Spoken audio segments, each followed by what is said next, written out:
G'day everyone, welcome to another CSBP Fertilizers Market Update. As ever, I'm Grey Johnston and joined back from the fun and games of the International Fertilizer Association Conference, our Sales Strategy and Reliability Manager, Ben Sudlow. Welcome back, Ben.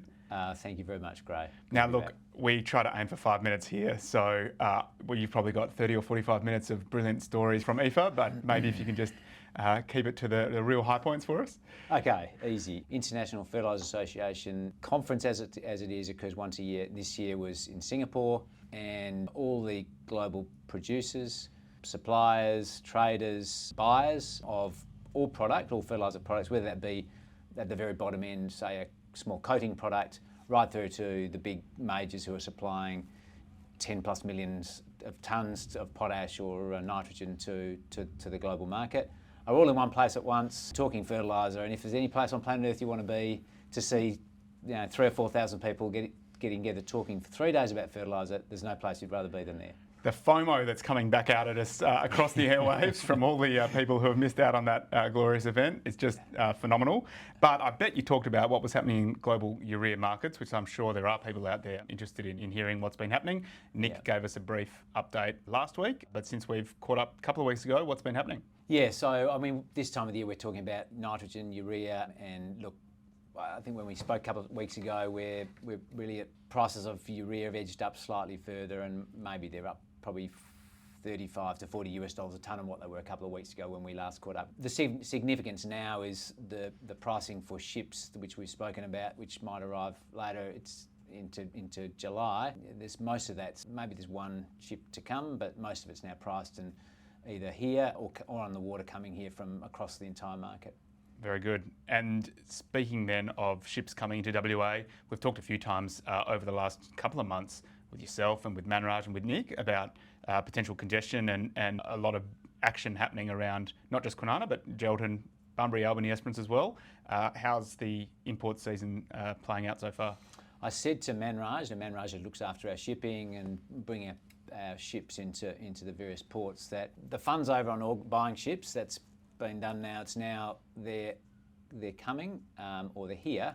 And I looked yesterday, I think there's around 9 to 10 urea ships that are just arrived into WA or are due to arrive, and the majority of them are due to arrive through June. Now, getting 9 urea ships, that's across all suppliers through Geraldton, Esperance, Albany, Kwinana, Bunbury over that period of time is going to be, I said to Manraj, it's game on now, it's just execution time. And I think if the message is from supplies coming for June, we've just got to make sure that people get themselves organised and plan to come and get it. Good to hear it's all execution now, and I suppose a bit of rain also makes it, well, really pleasing for growers out there who are putting a crop in the ground or who've got a crop in the ground. Makes it even more challenging for unloading urea ships as well. Yeah, this is true.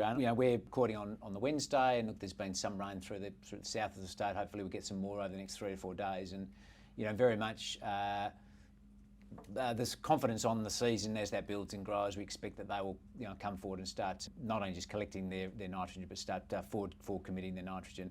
And the point of rain and bringing 9 to 10 fertiliser ships in is, well, it's okay to have a ship sitting on the berth waiting to unload, but if it's pouring with rain, you can't open the ship holds to get your air out, as you couldn't open the tarp of a truck. And of course, the slowness of unloading that, the uncertainty of unloading that, it's great from the rainfall point of view, but not so great for getting urea into shed and onto trucks out to farm. Okay, well, on that bombshell, our account managers are standing by, ready to work with you and our customer service team to make sure that urea starts getting moving from sheds and out to farm and make sure it's there ready to use. So thank you for sharing that update with us, Ben. Cheers, Grey. And thank you all out there in fertiliser land. We'll see you later. Bye-bye. This podcast is provided as general information only. The content of this podcast is not a recommendation and has been prepared without taking your objectives or circumstances into account. Before acting on the content of this, you should consider its appropriateness to your circumstances and seek independent advice.